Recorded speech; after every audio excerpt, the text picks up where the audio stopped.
Welcome to my channel people. Author link will be on description, make sure to check it. Let's start. What if Naruto had a leveling system? Part 3. If someone could look inside the house of the clan head of the Hyuga clan right now, they will be surprised to see a servant begging a kid with teary eyes while saying, "Kid, you better save Himawari-sama, otherwise we will both suffer from Hiashi-sama's wrath."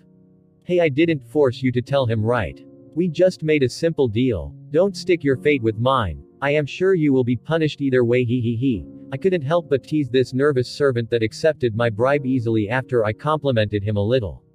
As for the servant, he felt that he made the biggest mistake in his life making a deal with this little devil, and now he's just hoping that he can make it out of this situation alive. And just like that, a nervous teenager on the verge of a mental breakdown and a smiling 5-year-old kid made their way to the room containing the Hyuga trio. The moment we entered the room, Hiashi's facial expression kept changing from shock to despair to anger. As for Hinata, her hopeful face dimmed again after seeing that it was just a kid her age. Hiashi was expecting by an Uchiha kid. The servant meant one of the two famous geniuses of the Uchiha clan, Shisui and Itachi. With their great achievements they might truly make a miracle and save his wife, but now he can only see an unknown kid around his daughter's age smiling at him, making him angry beyond belief, so he directly activated his Byakugan and attacked the servant that caused this situation using the famous gentle fist of the Hyuga clan without even saying anything. Hinata screamed and the servant wasn't able to react at all and simply closed his eyes and waited for the pain or death that's heading towards him, depending on how merciful Hiashi is at the moment, but he only heard a thud sound, but after a few seconds he felt nothing, so he opened his eyes and he was shocked at what he saw.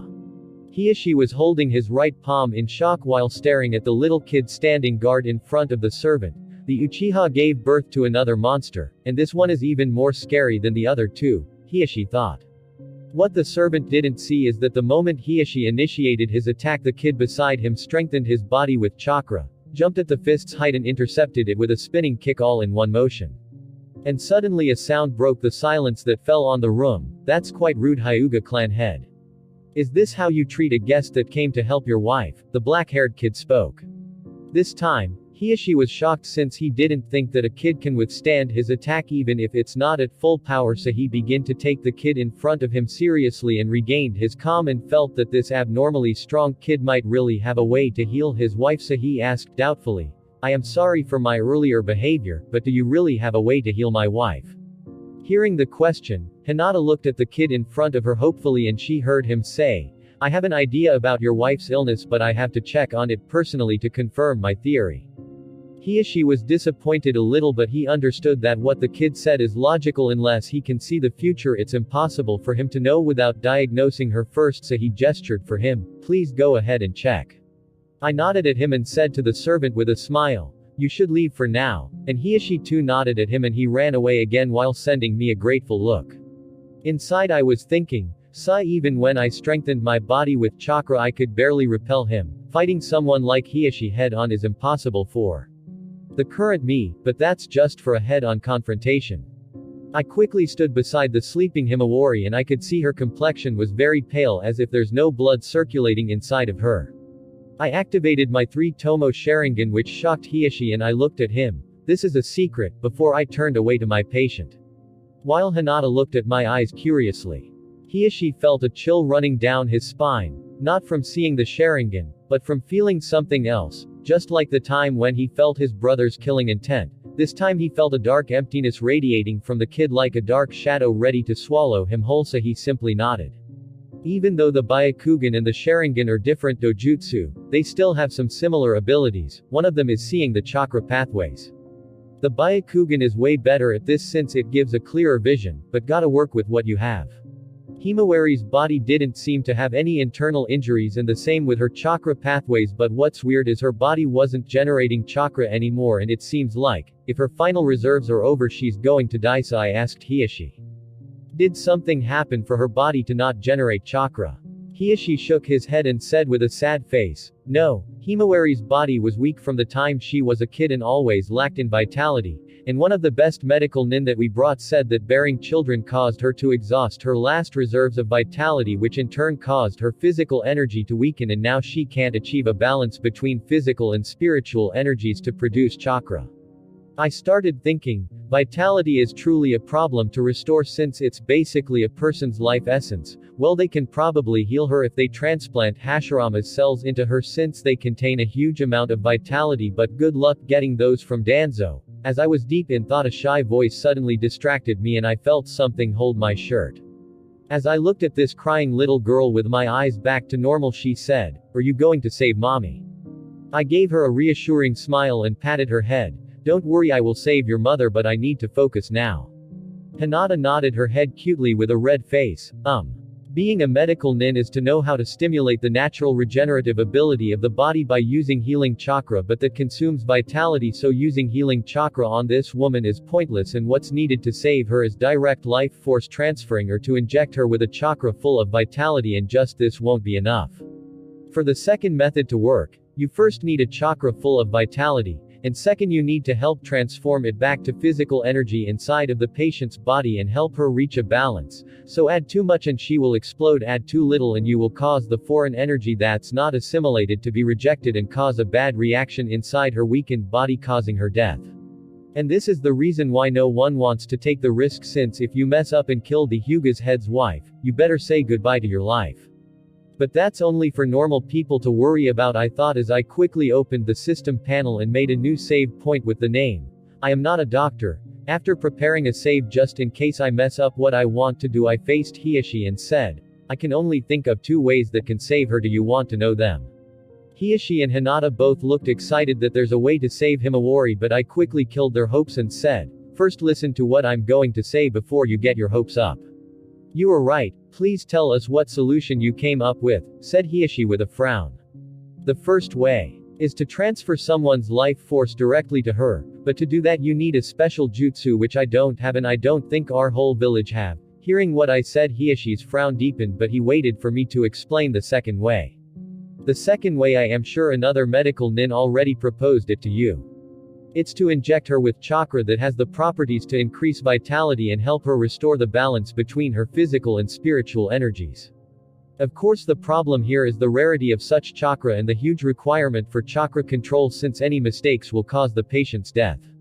Hearing my second solution, looked helpless and said, "Indeed, one of the medical nin proposed it and explained its danger, but we couldn't even attempt it because we couldn't find someone with this kind of chakra that can restore vitality." Hinata looked sad when she heard our conversation and her eyes started tearing up again until she heard my next words. "Well, I just happen to have this kind of chakra, but the problem is I don't have enough control and experience as a medical nin, so I can't promise you anything." Hiashi looked at me with doubt, but hidden inside his eyes was pure excitement. "Do you really have such chakra?" Different from him, Hinata looked purely excited and seemed to believe me, so I decided to make a quick demonstration. "Give me your hand," I said as I took out a kunai. Hiashi quickly understood what I want to do, so he rolled up his sleeve and extended his hand, and I used the kunai to make a small cut, to the horror of Hinata, but soon it was gone when I extended my hand and red chakra came out of it just enough to cover the cut, and it quickly healed without leaving a single scar. Hiashi was delighted because he understood I didn't use any medical ninjutsu that stimulates the natural regeneration process of the body, and he even felt revitalized after that chakra entered his body. Amazing, with this chakra we might really save Himawari. Well, of course, idiot, if the Nine Tails chakra doesn't work, nothing will, I thought. I got this chakra from Kurama and Minato, and Kushina helped seal it inside of my clone just for this purpose.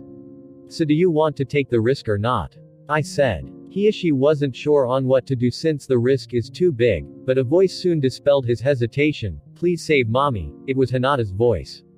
Looking at his daughter and knowing that his wife will only die if this continues, he said, "We are willing to take the risk. Please save my wife," as he bowed his head a little. I nodded at him and said, "I will do my best, but you should understand nothing is for free." He nodded back at me and said, "The Hyuga clan will make sure to repay the favor if you save her. It's good since you promised to involve all of your clan because you alone are worthless to me." I thought, but outwardly I only said, "Good, I will trust your words." I focused my attention back on the sleeping Himawari and activated my Sharingan again to check the situation of her chakra, and I could barely see anything because of how little there's left. I put my hand on her abdomen and started channeling a very small quantity of Kurama's chakra inside of her, and once I made contact with where her spiritual and physical energies connect, I started transforming it into physical energy and tried to merge it with what remained inside of her, but what I didn't expect is for the previously calm spiritual energy inside of her to rush at the energy I was controlling, but because the difference in ratios was so big, the foreign energy was instead pushed away, causing Himawari's body to start shaking. Seeing that the situation was going bad, I did my best to inject more chakra and regain the control I lost on the first one I injected, but this time I made a terrible mistake as I put too much, causing her shrank chakra channels to directly overload, and with a strong shake they exploded, causing Himawari to die.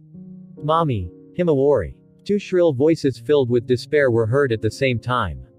I stood there lost in the moment because, intended or not, I killed this woman, a woman that did me no harm.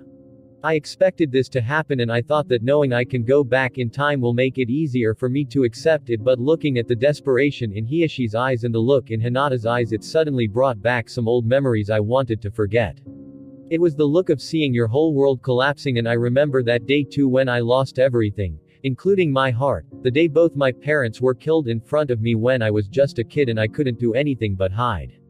Looking at the current situation and seeing my younger self in Hinata's eye caused me to refeel that terrible memory, a memory I could never forget. As I was lost in those memories, Hiyashi in his anger and sadness jumped at me, my clone, and hit my clone with a strong palm strike, not intended to kill, but it was enough to dispel my clone. I received the memories and experience of this clone, and without me realizing it, the tomos of my Sharingan started to slowly transform into the shape of a triquetra picture in the chapter's comment. That terrible pain I felt caused me to awaken my Mangekyo Sharingan, and I instinctively understood the new abilities I got from it, abilities really fitting for me ironically. At least something good came out of all of this, as I thought, as my eyes reverted back to normal and I thought back at how the devastated Hiyashi looked at me with anger, causing me to feel a deep guilt. I slowly calmed myself down again and started remembering the process I went through and the mistakes I made while noting everything that happened, so next time I won't fail so miserably. Back at the Hyuga house, Hiyashi kept grieving in sadness and anger at the kid that toyed with him with a clone, but it was his decision to try this, so he kept blaming himself even more. While Hinata simply cried non-stop while hugging her mother. After I finished sorting out my experience, I thought, the pain I feel in my heart is bad enough. I don't want to be a source of pain for others too, as I made a promise to myself to be more careful in the future. Feeling it was time, I opened the systems panel and chose to load to the save point with the name I didn't find funny anymore. I am not a doctor, and knowing that I was back in time, I felt at ease again, but now with different eyes.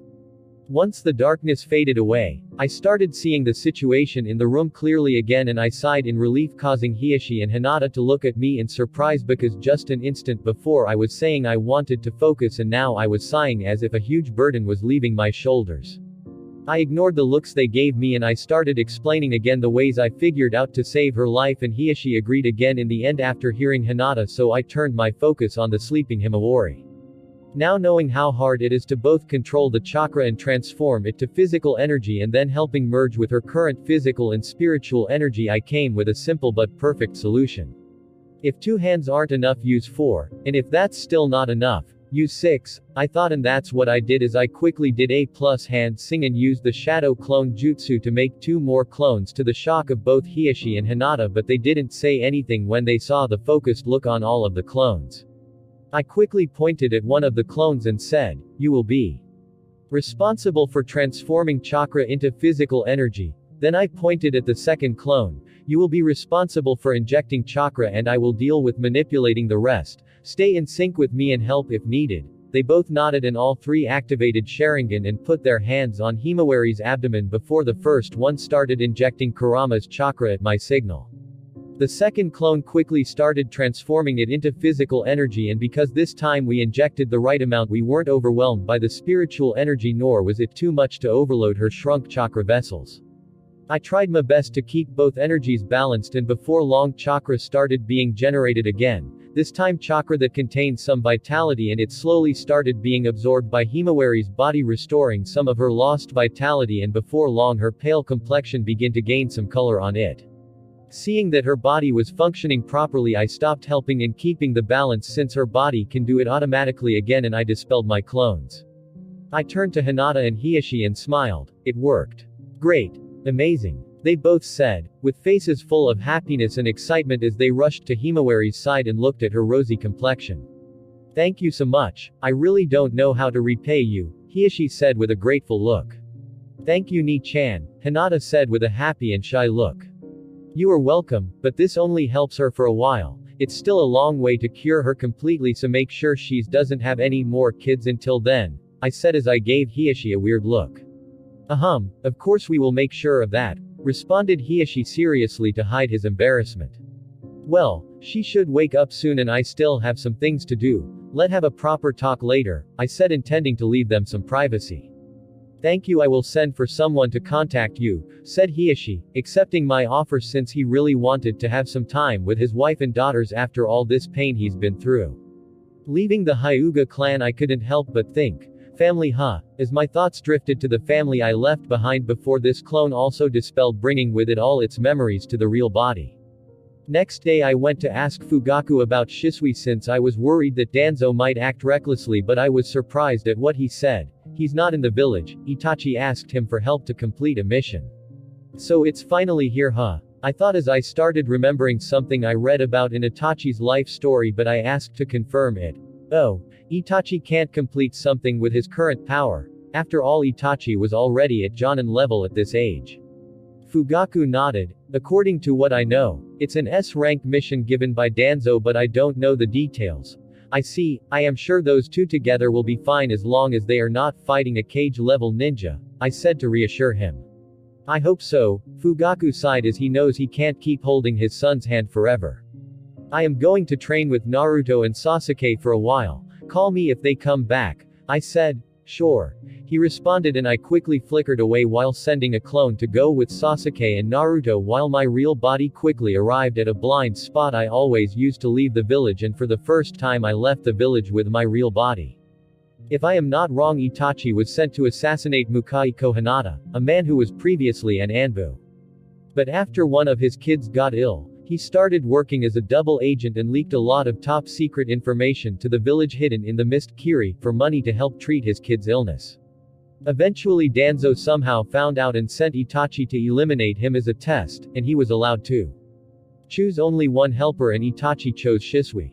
In the original story, once they find Mukai's meeting with Kiri Nin, they quickly dealt with those ninja, but when it came to fighting Mukai, both Shisui and Itachi were outclassed and he simply manhandled them with his superior taijutsu skill, losing only because he didn't expect Shisui's terrifying Mangekyo Sharingan, causing him to fall under possibly the strongest genjutsu Koto Amatsukami.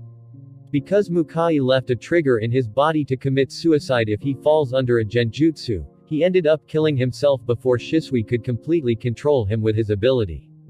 Once I sorted all the information I have on the man, I used my strong senses to track Itachi's smell and traces, and I quickly started following them. I need to hurry up, otherwise I won't arrive in time, I thought as I sped up as much as possible. 3 hours later, as I was jumping from tree to tree, I finally heard some fighting sounds and I quickly went in that direction and was just in time to see Mukai immobilizing Itachi using the Hyuga's gentle fist jutsu, and Shisui was rushing from behind Mukai to save Itachi. Just in time, I thought, as just moments after this in the original Mukai will grab Shisui by the neck and strangle him, and Shisui would retaliate with his Mangekyo Sharingan's ability, Koto Amatsukami. As Mukai was about to catch Shisui, I quickly started using hand seals and sent a great fireball jutsu at him, which he split with his high mastery of gentle fist, but it was only for a distraction for Shisui to retreat as I landed beside the immobilized Itachi and picked him up. Itachi was shocked by my presence, and Shisui was the same because even though we never met before, he still knew of me from Itachi. Yo Itachi, I never thought I will see you like this, I said to the shocked Itachi with a grin while carrying him on my back. Mukai looked at this weird development with a frown and felt he really needs a cigarette and drink to help go through this day. Itachi finally regained his calm, but before he could say anything, Mukai started speaking in annoyance. What's a kid doing here now? Before I replied, I went to Shisui and gave him Itachi while saying, don't use that for now, causing Shisui's eyes to shrink, and Itachi didn't miss this change. After I finished with this, I looked at Mukai and approached him with a smile. Hi Mukai, I heard a lot about you.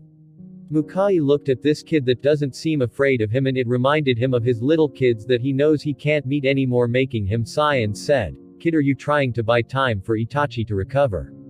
Oh, what a careful man, I thought as I looked at Shisui trying to help Itachi recover quickly from his chakra pathways getting blocked, and I simply shook my head. No, today you were destined to die, and you should understand with your family in Konoha they will definitely be used against you mercilessly with someone like Danzo there even if you survived Itachi and Shisui's assassination. Mukai took out a cigarette, put it on his mouth and lit it up.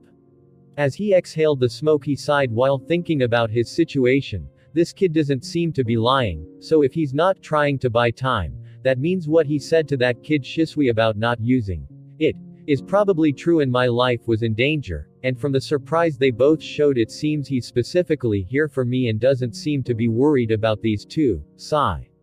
Mukai quickly finished his thoughts with another sigh and said, so what do you want from me? Relax, I am here to help you, I said, and someone quickly interjected. Bakurio, do you understand what you are doing? Helping a traitor is the same as betraying the village, Itachi said.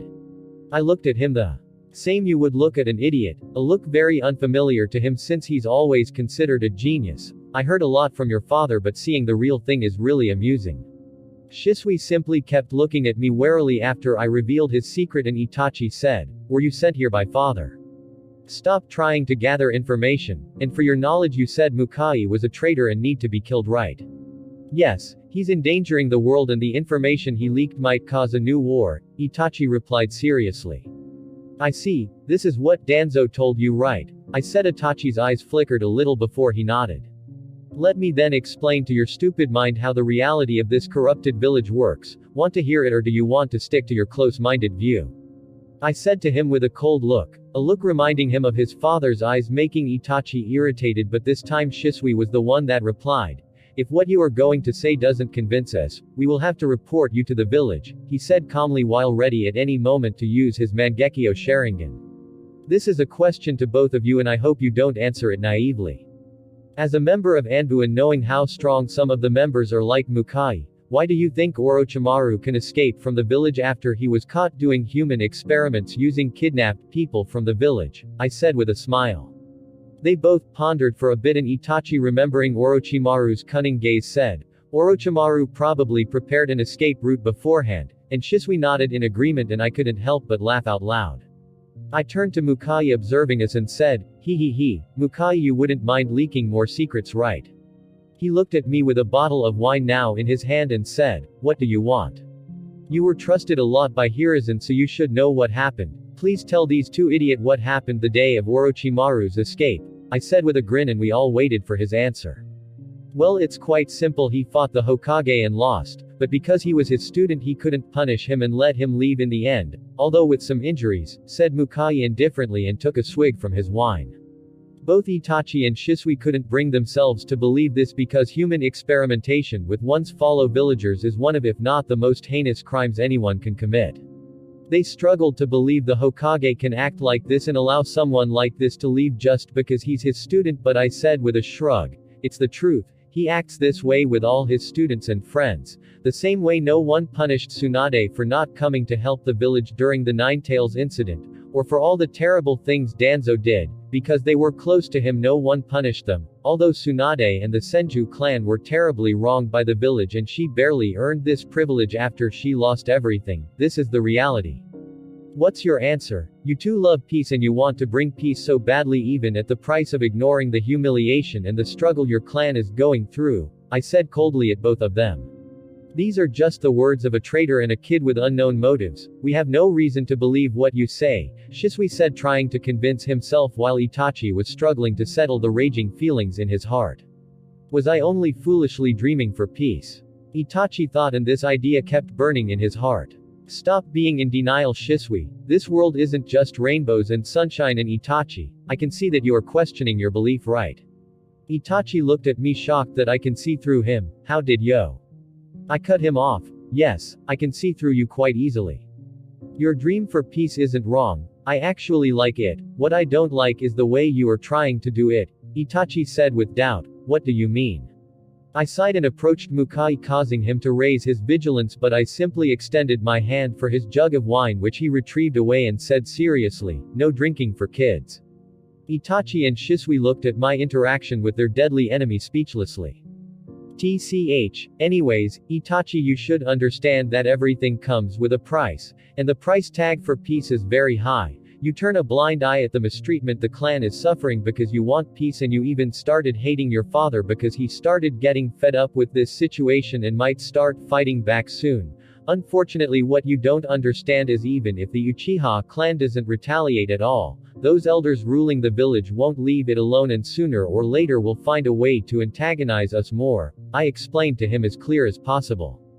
But if the situation continue like this, peace will be broken and many lives will be lost, Itachi said with anguish in his voice, remembering a scene from his childhood when his father took him to the battlefield with piles of dead bodies everywhere during the Third Great Ninja War. Itachi couldn't help but remember the reason he yearned for peace. The day his father took him to the battlefield of the Third Great Ninja War when he was 4 years old, and he tried to help an injured ninja from the Hidden Stone Village, Iowa, but what awaited him wasn't appreciation like he expected, rather that ninja attempted to kill him and was only saved thanks to Fugaku keeping an eye on him. From that day on, Itachi had a very strong desire to bring peace so that cruel scene doesn't repeat itself. Yes, the peace might be broken, but the one who needs to pay the price to regain it is the perpetrator, not the victim, and in this case the Uchiha clan is the victim and they do not deserve to be sacrificed because of someone else's whims. I said, this time with killing intent radiating from me. Go back and rethink what you are doing and don't worry about the clans, since I made a new plan with Fugaku to try solving it peacefully. Ask him for the details. Itachi looked surprised at this since he knew it was hard to change his father's mind. Yes, it's true, go back now, I have something to talk about with Mukai and just say you failed to kill him, I said again before he could reply. And so they both nodded at me and Shisui said, we will talk again at the clan's shrine, before he gave one last look at Mukai and left with the still not recovered Itachi. I sighed at how foolish these kids are and turned to look at Mukai. You are going to let them leave like this without doing anything? Mukai drank a mouthful of wine and said indifferently, the question you need to worry about is if you will leave alive like them or not. I chuckled at him, of course I will leave in one piece. Oh, what makes you so sure? Mukai said as his left eye quickly turned colorless and the veins tightened and emerged from under his face. It was the Byakugan of the Hyuga clan. Mukai Kohinata, a member from a family that split off from the Hyuga clan several generations ago. Who would have thought you would still gain the Byakugan with your diluted bloodline? I said, unbothered by his useless attempt at intimidating me, before I continued saying with confidence, as for why you can't kill me, I have deal you can't deny. Seeing that the kid in front of him wasn't intimidated at all by his aura, Mukai sighed while deactivated his Byakugan and said, I am all ears, but if I don't like it you should hope your parents won't miss you since you won't be going back. For some reason, I remembered my real parents again, making me sigh. Don't worry, they won't, I said, and Mukai seemed surprised at this response and understood its meaning quickly but didn't say anything and waited for me to continue. I want you to work for me. In exchange I will make sure nothing happens to your family back in Konoha, including your ill kid, I said seriously. Mukai lost his indifferent expression with his family mentioned because he was really worried about what would happen to them. And how can I believe you can do this? After all, you yourself said that Danzo might use them to draw me into a trap. The same way I can't be sure that you won't betray me. It's a gamble we are both taking and I have already paid a lot in it by exposing myself to Itachi and Shisui, so make your choice, I said indifferently. Mukai fell deep in thought, but no matter how he thinks about it, this is the only chance he has on protecting his family and ensuring his son's survival. Thinking about his son, he couldn't help but see his image in his head struggling in the hospital with no one to pay the bills for the expensive medicine, and it made his heart ache. I betrayed Konoha for my son. Following this kid is nothing if I can save my family, Mukai thought and made his decision. I accept, but I want a guarantee that you will keep your promise, said seriously. I shook my head and said, I can't give you a guarantee, especially since for now I want you to do some work outside the village, but you can send a clone to check on them whenever you want as long as it doesn't affect your performance. Fine, but if something happens to them you will be my first target, said Mukai with a terrifying glint in his eyes. Don't worry, I won't break a promise lightly. Now for what I want you to do. First, I want you to find Tsunade Senju. This might even benefit you since she might be capable of curing your son. Second, I want you to make contact with the Sakagami merchant group, I said. Mukai was glad about the first mission since it was one of his goals, but previously he didn't have time between his duties and working as a double agent, so he couldn't go search for her. As for the second mission, he was doubtful, and so he asked, "Aren't the Sakagami merchant group close to your Uchiha clan? Why do you want to make contact with them like this?" I looked at him coldly. "You don't need to know the reason. Just escort my clone and he will deal with everything," Mukai replied. "Okay." And didn't ask more. As a professional, he knows not to delve too deep in things and just execute. "Take this device and use it to contact me if you need anything, and I will do the same," I said, and gave him a device in the shape of an earring made recently by a collaboration between me, Minato, and Kushina. This device was filled with seals and works as a two-way radio. I asked Minato and Kushina to help me make it after I explained to them how frequencies work. The hardest part was to replicate the effect of modulating and demodulating frequencies so they can be sent to long distances, but we were capable of achieving it in the end. We also built devices that work as signal transmitters to widen the range of the communication, and I will leave them to the clone that's going to accompany Mukai to plant them in various hidden places along their travels to build a huge network. Mukai inspected the device for a while for any hidden traps since he still doesn't trust me before he tested it. It was simple to use, just pour chakra into it while saying what you want to say, and so he said, "Does this really works?" At the same time, another similar device I was holding started shaking, and after I injected some chakra into it, Mukai's voice came out slightly different but still clearly audible. "Does this really works?" Mukai couldn't keep his amazement from showing, since if he had this device he wouldn't need to meet with those Kirin to relay information, and it would be possible that Konoha will never know about his betrayal.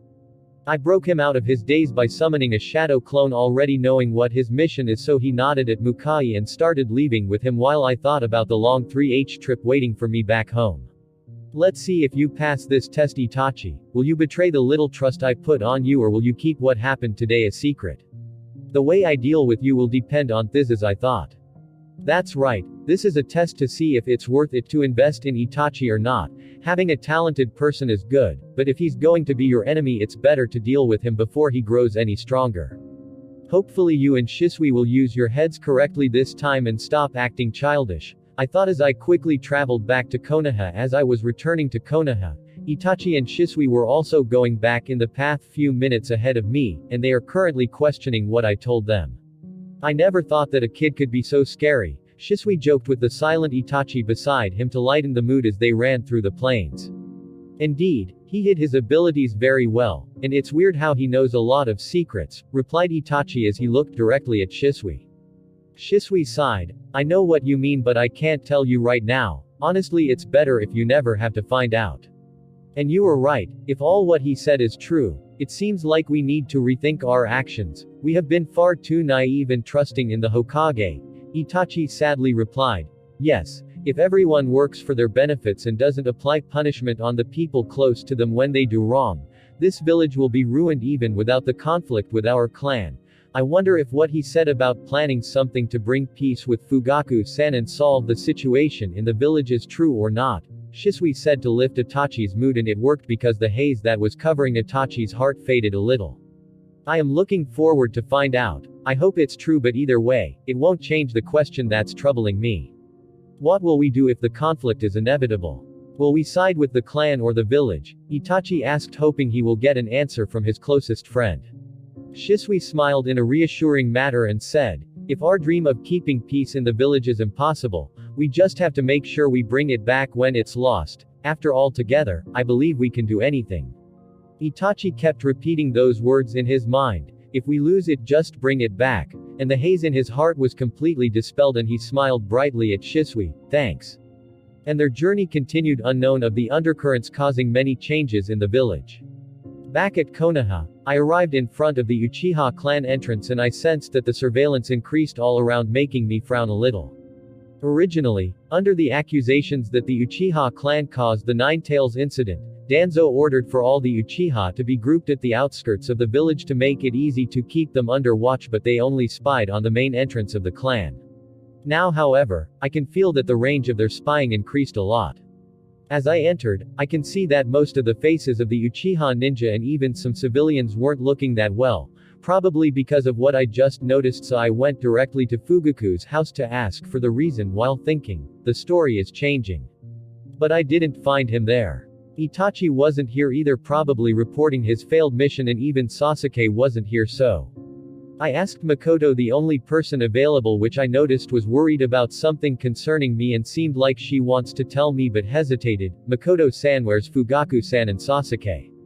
Makoto heaved a sigh of relief when I gave her something to talk about, so she smiled and said, it's 3:50 p.m. right now and there's an urgent clan meeting that will happen at 4 at the Naka Shrine, and Fugaku took Sasuke there with him. Oh, is the situation this bad? I wish I didn't dispel the clone that was with Sasuke and Naruto, I thought. As for Makoto, she seemed to hesitate a little, but she said in the end, Fugaku wanted to take you to the meeting too, but when he didn't find you he went ahead with Sasuke alone. I see, thank you for telling me, then I will be going there to see what's going on. And I stopped and looked at her with a smile. Don't worry, everything will be fine. Makoto was dazed a little. Looking at the kid that was trying to comfort her, she felt warm inside her heart, so she squeezed his cheeks and said with a smile, make sure to come have dinner with us later. Sure, I said as I ran away, making her laugh and her heavy heart to lighten a little. As I left the house, my expression froze and I walked directly in the direction of the shrine, which won't take long. As I arrived there, no one obstructed me and they seemed to be looking at me with complicated looks in their eyes. Usually, only genin and above attend clan meetings. There's no exception, I know of that. This applied to Itachi. Even with all his talent, he was only allowed, forced by Fugaku, to attend after he became a genin.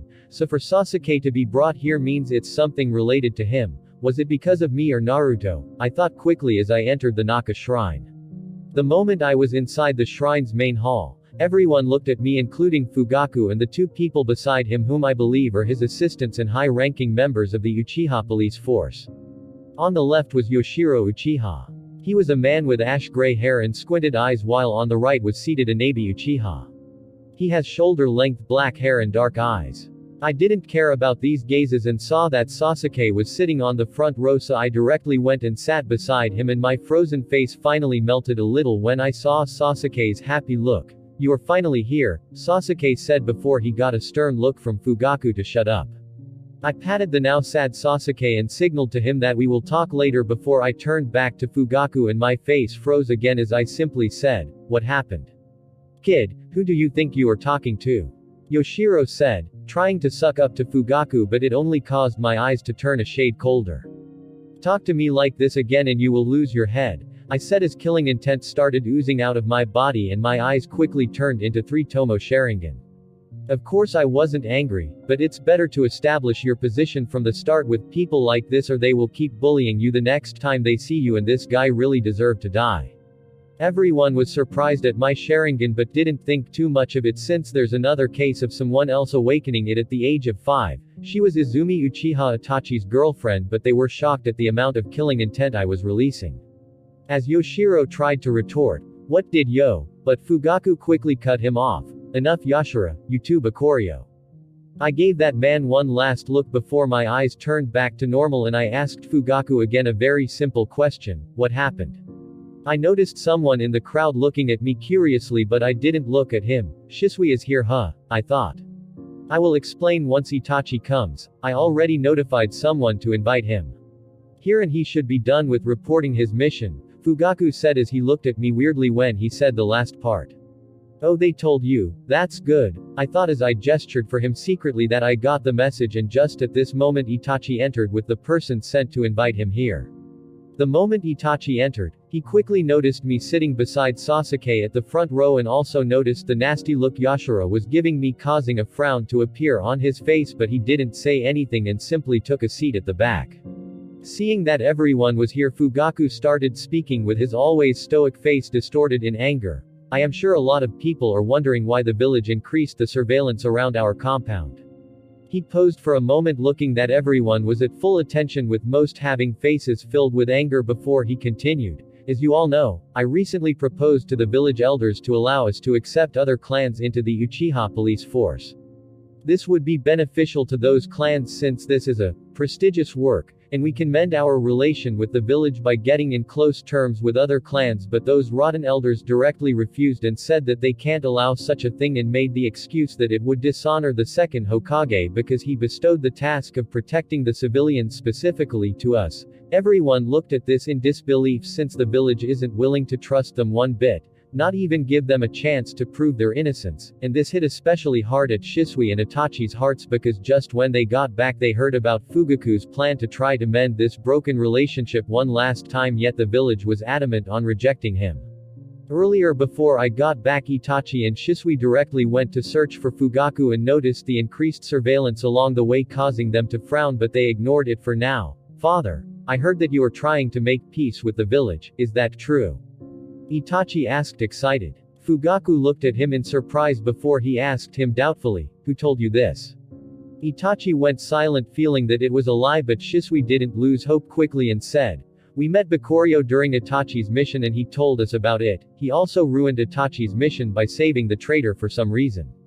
Fugaku just nodded at the first half of what Shisui said but looked surprised at what he said in the end. So Bakurio told you, huh?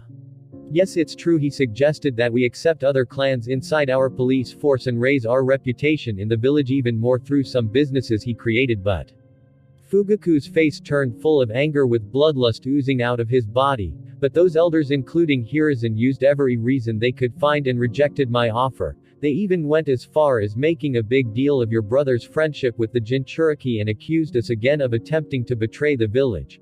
Both Itachi and Shisui became angry at this since they knew that the last chance for the situation to be solved peacefully was crushed by the village before they heard Fugaku continue saying, they already started taking actions against us by increasing the surveillance around the clan and ordering for the death of any member of our clan that gets close to the Jinchuriki.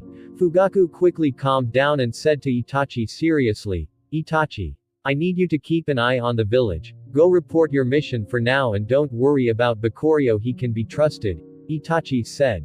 Yes. Before he turned to leave and heard his friend saying, I have something to talk to you about, Fugaku-san. Fugaku nodded at him and they had a private conversation which shocked him. Back at the shrine, Fugaku continued with even more anger. Never mind this, some of you might not know this, but Bakurio and Sasuke here both got close to Naruto Uzumaki, the Nine-Tails Jinchuriki. But just because they became friends with him, the elders didn't like it and now they accused us of possibly trying to manipulate the Jinchuriki, which is in no way true, but they used it as a reason to attack Bakurio's business and now they forcefully closed his shop and even the other shops that were about to open or denied permission, and they gave an order that any Uchiha that gets close to the Jinchuriki will be executed. As everyone in the room listened to what Fugaku said, they couldn't help but look at him in disbelief at the absurdity of the elders' views of their clan, which turned to anger at this blatant disrespect, which turned to rage at the treatment they are receiving, which turned to wrath when hearing that even their kids can't escape this cursed life. Everyone in the crowd that unlocked the Sharingan found them activating on their own and their vision turning red, including Itachi, since now his precious little brother was one of the people mistreated and a huge commotion broke out. Fugaku looked at everyone's expression. Most people were wrathful and some were even releasing their killing intent wildly. When he saw Itachi's face, he felt glad that his son can finally see the terrible reality of their clan. As the saying goes, only the one burned by the flame will know how painful it is. Fugaku continued observing the crowd before his eyes ended at the kid sitting beside his son Sasuke. Throughout his speech, he kept observing him and he gave him even more attention after he heard about his weirdness from Itachi and Shisui. True to his expectations, the kid that seemed easily provoked by his subordinate Yashara didn't show any reaction even though he was greatly implicated, not even activating the Sharingan he showed to possess. Just what are you thinking? Fugaku thought before he gestured for the crowd to be quiet and continued, Itachi, did the Hokage tell you anything when you met him? Itachi calmed down and stood up from his seat. No, but Danzo ordered me to keep an eye on the clan in case you try to do something. They especially asked me to keep an eye on Bakurio, saying he's the cause of all of this. Different from how Itachi used to be in the original, getting angry at his clan's distrust towards the village. This time he truly followed Fugaku's orders to work as a double agent for the clan and reported everything the village elders said to him when he went to report his failed mission. Sigh, in the end I am no different than Mukai. Itachi thought and couldn't help but remember the talented man that only wanted to save his kid. Meanwhile, many people in the crowd who already knew about me getting close to Naruto started whispering with the people that just heard about it. Do you think Fugaku-sama ordered him to approach the Jinchuriki? Uchiha 1 whispered to Uchiha 2 beside him. I don't think so, after all he's been trying to fix the relationship with the village, not ruin it, Uchiha 2 answered.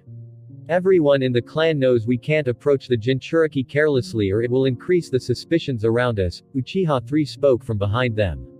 TCH, just because of one kid our situation worsened, he should be punished, Uchiha 4 spoke with an angry face.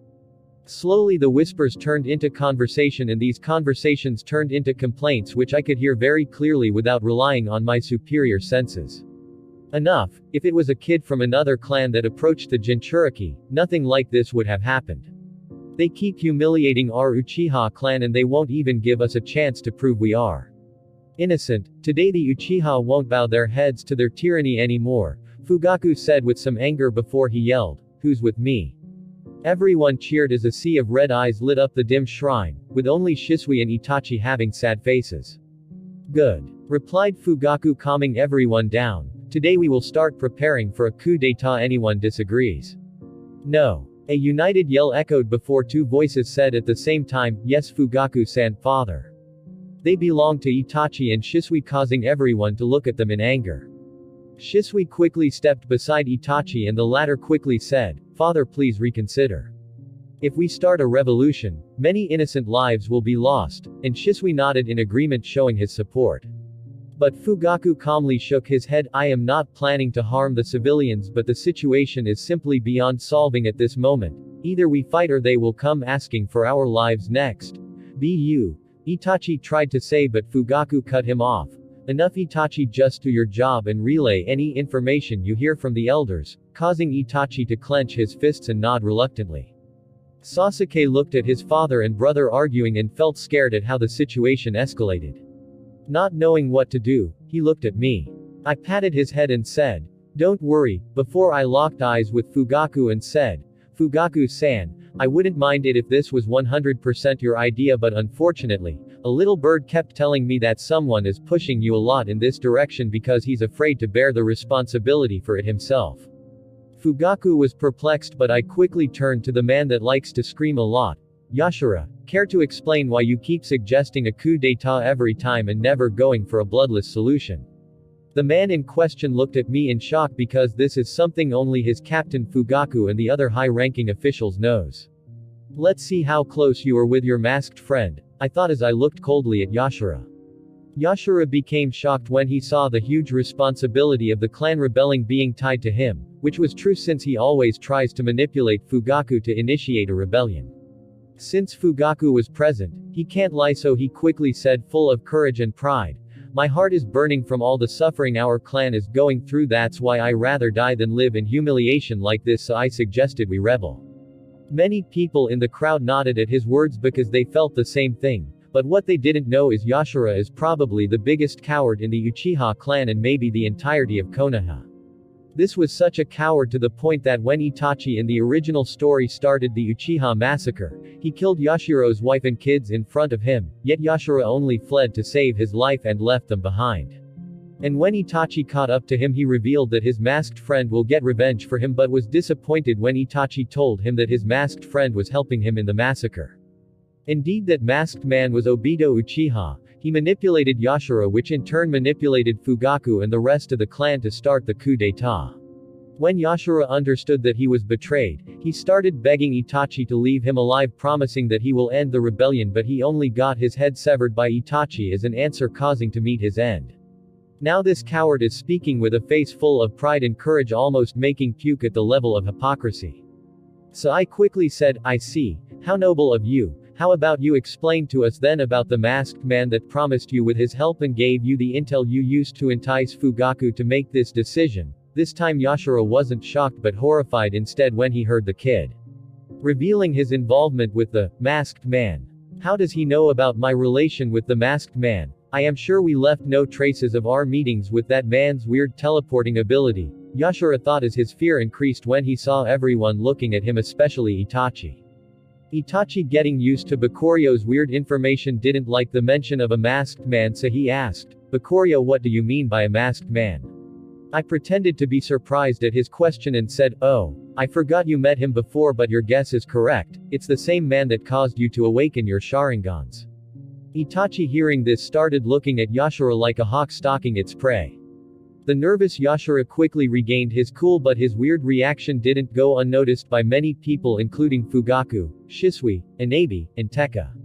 Tekka had shoulder-length, dull black hair and dark eyes, and also had a dot in the center of his forehead, and he was considered the strongest Uchiha after Fugaku, considering Shisui doesn't use his Mangekyo Sharingan. As Yashara calmed down, he said with anger, "I don't know what you are talking about." "Oh really?" I couldn't help but smile before I called out, "Someone, Shisui." "Yes," Shisui replied while looking at me curiously. "Go with Yashara and Fugaku-san and confirm if what I said is true or not, please. It's important," I said. "Okay." Seeing that my goal is stop the coup d'etat, Shisui gladly agreed and didn't doubt that I understood what his secret is anymore. Fugaku also didn't question this decision after he saw Yashira's reaction and understanding what Shisui's ability is after they had their conversation earlier, so he ordered with a cold look, "Yashira, Shisui, follow me to the adjacent room." No one liked to be manipulated, so Fugaku was really angry and gave Yashira a look that he wasn't accepting no as an answer, and so they quickly entered a room on their own where Shisui's Koto Amatsukami will do its magic. Meanwhile, the rest of the crowd was agitated at this sequence of events, finding the situation weird, but Tekka stepped up and said, "I am sure the captain knows what he's doing, trust him," while giving me a weird look, and they calmed down because they respected him. I felt an intense gaze on my back, and I found that it was Itachi giving me grateful look for helping solve this mess, and I nodded at him with a smile. While thinking, how should I solve this mess? Just a few minutes after, Fugaku and Shisui returned with dark looks on their faces and an unconscious Yashira, probably still under the effect of Koto Amatsukami.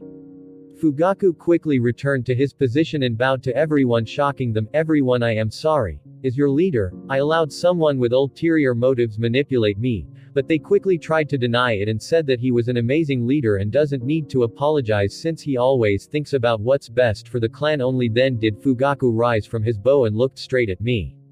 "Bakuryo, thank you for finding out about Yashira's involvement with this masked man, but even he didn't know much about him and his motive. If you know anything about it, please explain it to us," Fugaku said. "That's a very dangerous man," I said to him. "After all, he single-handedly caused the Nine Tails incident and the death of the fourth Hokage and his wife." Everyone was shocked at this information before I continued with a heartless smile, sending shivers down everyone's spine. "Do you think he cares about helping our clan?" Looking at everyone's shocked faces, I couldn't help but shake my head at how emotional the Uchiha are, even though they hide it behind a cold facade most of the time. "Impossible. Are you saying that the incident 5 years ago was man-made and the one behind it tried to manipulate Yashira?" Fugaku said in both shock and anger. A terrible anger that started building inside his chest the moment the council rejected his good intentions. Then his anger increased even more once he knew how Yashira was trying to manipulate him, not knowing that he himself was merely a puppet. "This is the truth. I don't know much about this masked man, but I know that we shouldn't involve ourselves with him too much," I said. Before I continued, "Fugaku-san, I know you are angry, but even if we get our hands on the Nine Tails, it still won't be enough to deal with village, and we will only sacrifice many people pointlessly." Fugaku sighed and said, "I know this, but we have no other choice. We can relocate outside the village," I said, causing Fugaku to shake his head along with everyone else. "If we leave the village, we will become the target of all the other villages, the same way the Uzumaki clan was targeted, and even Konoha might target us and won't just sit on the sidelines the way they did to the Uzumaki clan. Not to mention we originated from this shrine, we can't leave our home just like that." I thought for a little before I said, "I have a plan." Inside the Hokage Tower, the various clan heads were having an urgent meeting issued by Fugaku Uchiha. They were sitting in a long table at the head of which was sitting the third Hokage, and close to him were the old fossils Danzo, Homura Mitokado and Kaharu Uditane, along with the rest of the heads of the different clans. Everyone was currently looking at the kid standing behind Fugaku with a friendly smile on his face, nodding at people from time to time when he catch them looking at him. Of course that kid was me, and as everyone sat down we heard Danzo say with his usual cold voice and darkness in his eyes, "What's the meaning of this meeting, Fugaku?" Fugaku looked at him coldly with no more pretenses because he was really ready to kill him right here right now, but a small hand holding his shirt calmed him down.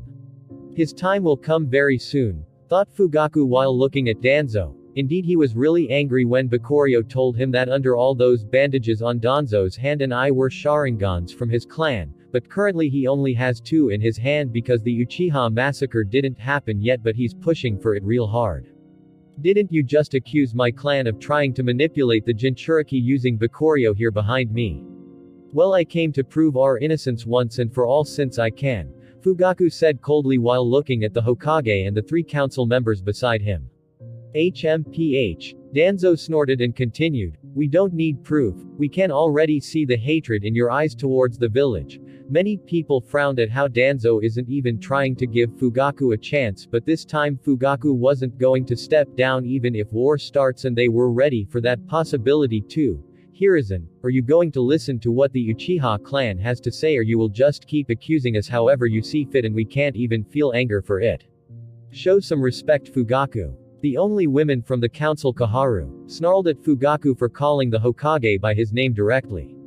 "Shut your mouth," said Fugaku as his killing intent erupted at her, causing her to shake on fear. "This is wicked eye Fugaku," everyone thought. In awe of his aura, us many Anbu surrounded us. "Enough, Danzo, Kaharu. You too, Fugaku, calm down. I understand your frustrations.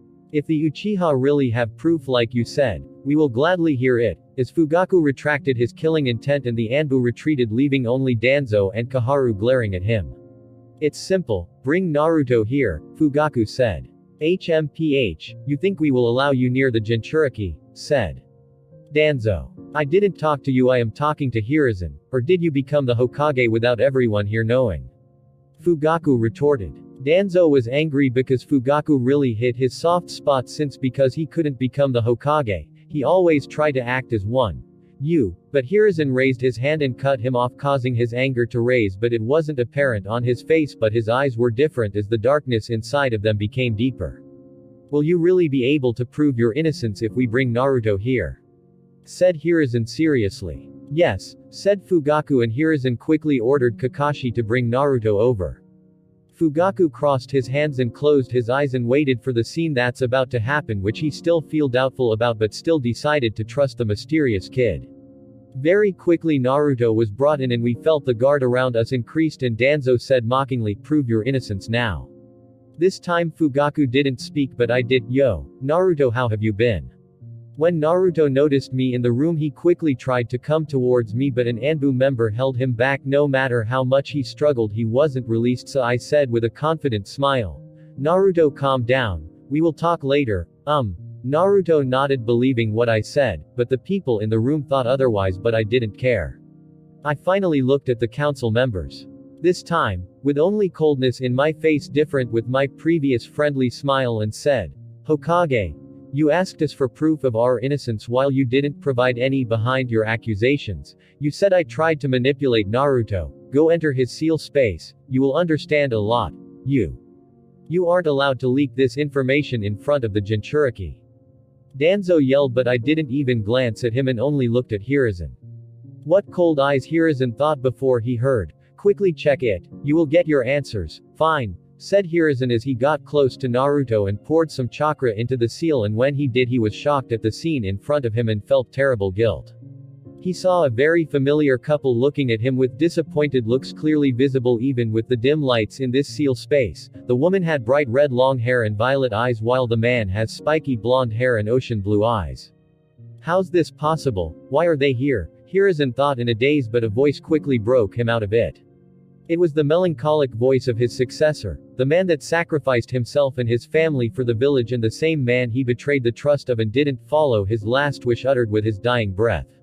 Minato. Hiruzen said, feeling an unknown fear and guilt, and Minato responded, "It's been a while, Hiruzen. I never thought we would meet again like this. This would have been a very happy reunion if Hiruzen didn't break his promise," and from the disappointed look on Minato's and Kushina's faces, he understood that they have a good idea of the current situation. It's been a while indeed, Minato, Kushina, said Hiruzen with his bee's regretful sigh and continued. How are you still alive like this and why didn't you contact me? What? You shameless old man, you rather want us dead. And you even want us to contact you after the way you and the village treated Naruto, replied Kushina with anger plastered on her face while Minato kept the same disappointed look. Hiruzen sighed, feeling the guilt in his heart increasing, but he suppressed it and said, I understand your frustrations with me, but first I need to know the situation. Kushina was about to yell again, but Minato held her back and said, I sealed a small portion of chakra from Kushina and me inside of Naruto to help deal with Kurama in the future and see how Naruto grew up, even if it's only for a few moments. Yet, Bakurio-kun helped us restore our chakra and even souls, and now we can accompany Naruto all the time, so the accusations against the Uchiha are pointless. You should be thanking him instead, if you still consider me the fourth Hokage. Hiruzen was shocked and then happy at having the fourth back, because even if he can't help in fights physically, with his ideas he can still be of great help to the village and Kushina too with her great sealing knowledge. But then he felt disappointed in himself at how the first thing he thought of was using them, and he remembered how he listened to Danzo and the council, causing him to feel shame. After all, the situation was clear. Bakurio gave them two perfect guardians and trainers for the Jinchuriki, and no one can manipulate him with them here. Hiruzen sighed again before he heard Minato continue saying, the Uchiha clan wasn't responsible for the incident 5 years ago either. It was a masked man, and seeing how someone was capable of destroying the special barriers we made on the birth site means someone from the higher-ups of the village helped him. Who do you think it was, Hiruzen? Impossible, don't tell me. No, he wouldn't dare. He dared. After all, he and his roots Anbu didn't help when the attack happened. Instead they went to keep the Uchiha from helping, to make sure I have no way but to sacrifice myself. As for the barrier and the location of the birth site, you should know that they were clearly selected and they are impossible to break easily, so I'm pretty sure he leaked at least the location of the birth site. As for why he would do this, you know his intentions clearly. After all, right after he sent a team to assassinate you in your diplomatic mission with the village hidden in the sand, Suna. Hiruzen turned pale at his foolishness for letting all these go by unpunished. Leave for now. Bakurio-kun still have more things to tell you, and bear in mind, this is your last chance to correct your mistakes. There's more. Hiruzen was shocked before he turned angry and directly left the seal. Meanwhile, outside the seal, everyone kept looking at Hiruzen's changing face, from happy to sad to regret to disappointment and finally anger, as he opened his eyes and said, the Uchiha clan is innocent and they did a huge service to the village this time. Before he started talking about his meeting with Minato and what they talked about, including the incident 5 years ago, shocking everyone. Impossible, this must be a trick. Danzo said in denial. Shut up, Danzo. As of now you are under arrest. The moment Hiruzen finished saying this, a group of Anbu surrounded Danzo. Bakurio-kun, Minato said you have something more to say, please go ahead, Hiruzen said, fearing for what's coming. Indeed I do. I am sure everyone here wonders why Danzo is so adamant on targeting our clan, even though it would have helped him better if he got close to use and gain our support to become Hokage, I said, and everyone nodded since it was weird. The reason is this, I said as I pointed at my eyes now turning red with 3 tomo inside. Everyone was shocked before Shikaku Nara, Konoha's Jonin commander, spoke, but why would he go so far just for your clan's Sharingan? And Danzo started feeling that something bad is going to happen. Good question. The answer is an ability our eyes has that's not that well known even to our clan members. This ability is called a Zanagi. It allows the user to distort reality at the price of the eye turning blind and never recovering even if you replace it. So for example, you can sacrifice one eye to escape death from a fatal injury. That's why Danzo is after them, to save his worthless life when in danger, I said, while watching the shock in everyone's eyes increasing. But it wasn't surprising because this ability is truly abnormal. As for Danzo, he couldn't hold back and said, absurd, all I did was for the well-being of Konoha and its Peyo. I directly cut his BS. Really? Is that why you helped Orochimaru in his human experiments while researching Hashirama's cells using people from the village as guinea pigs? It was like a bomb dropping inside the meeting room as everyone stood up and looked at Danzo with a dangerous look, including Hiruzen, who said, is this true, Danzo? Danzo knew that he was getting cornered, so he said, HMPH, I am not going to sit here and listen to a toddler lecturing me, as he tried to leave, but Fugaku stepped on his way and said, you won't be leaving today. What's the meaning of this, Fugaku? Are you rebelling against the village? Danzo said in anger, but he was ignored, and I said with a smile, everyone, I have proof of what I said. Danzo, unveil your right eye and hand to everyone. I am sure you can do such a simple thing to prove your innocence, right?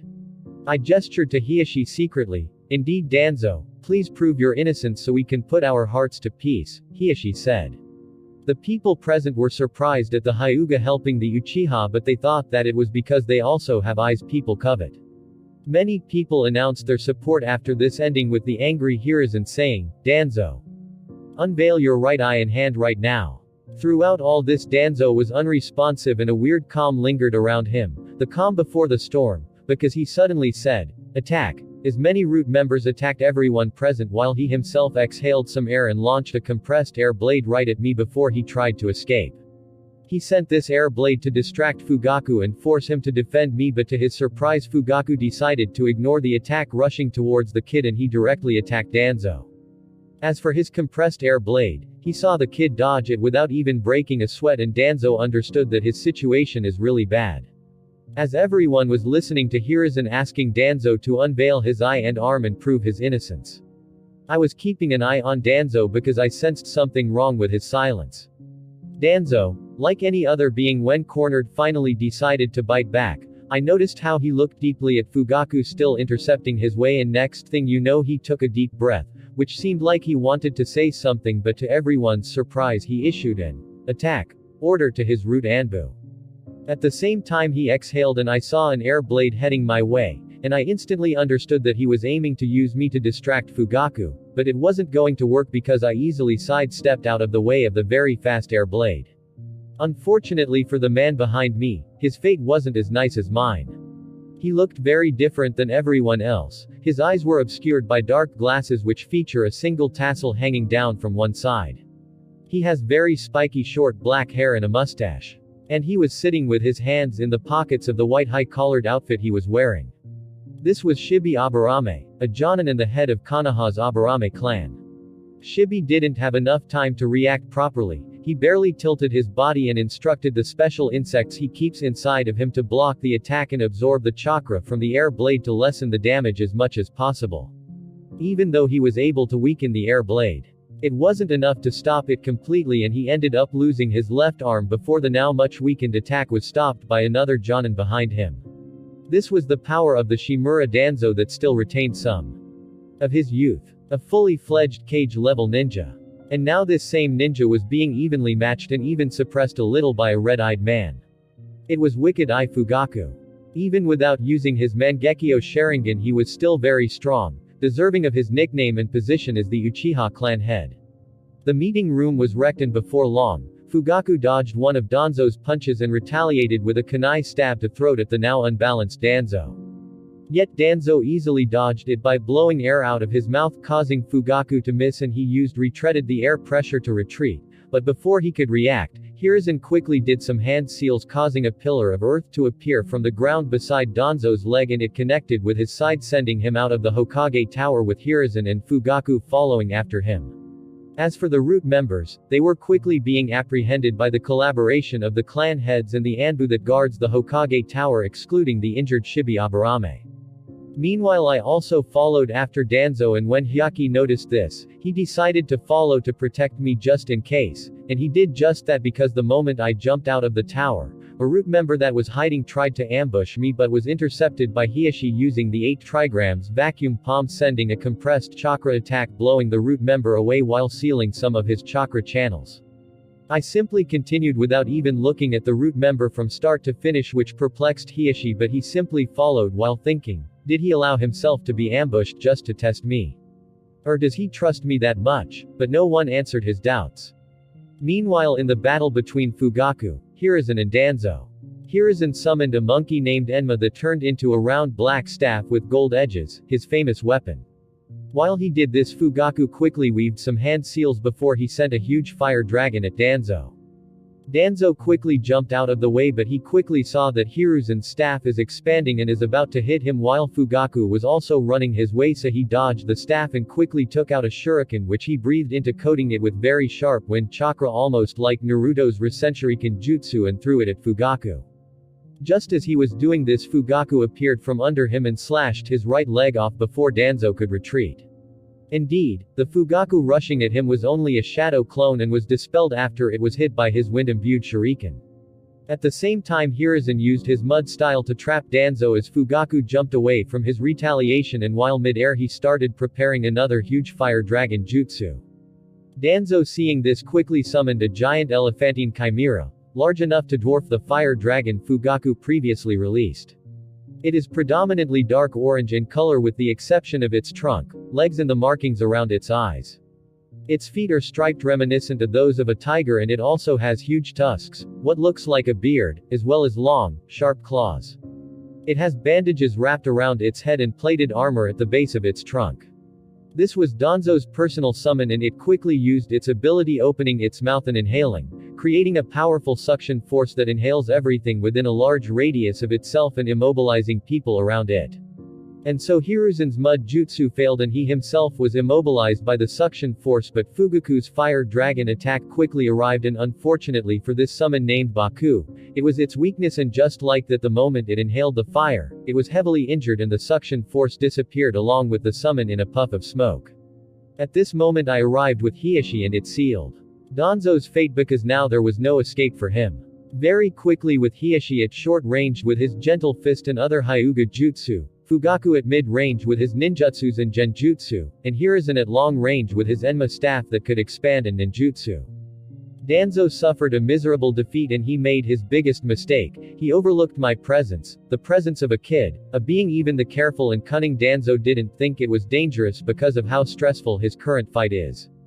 Yet after he deflected a kunai Fugaku sent at him, this same kunai still in the air behind him transformed into the kid he overlooked, and without wasting any time slashed his now unveiled pale white right arm with two eyes embedded in it and grabbed it while retreating away.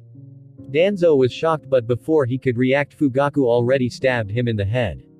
And yet this Danzo simply faded away and he reappeared a small distance away from us intact, with the only difference being one of two eyes on the pale hand slowly closed. TCH, even if you cut his hand away he can still use it, huh? I thought as I watched how Danzo was looking at me cautiously, this time without letting his guard at all. While the trio of Fugaku, Hiashi and Hiruzen looked shocked, because even though Fugaku knows about the Izanagi from the Uchiha stone tablet inside the Naka shrine, he never saw it being used.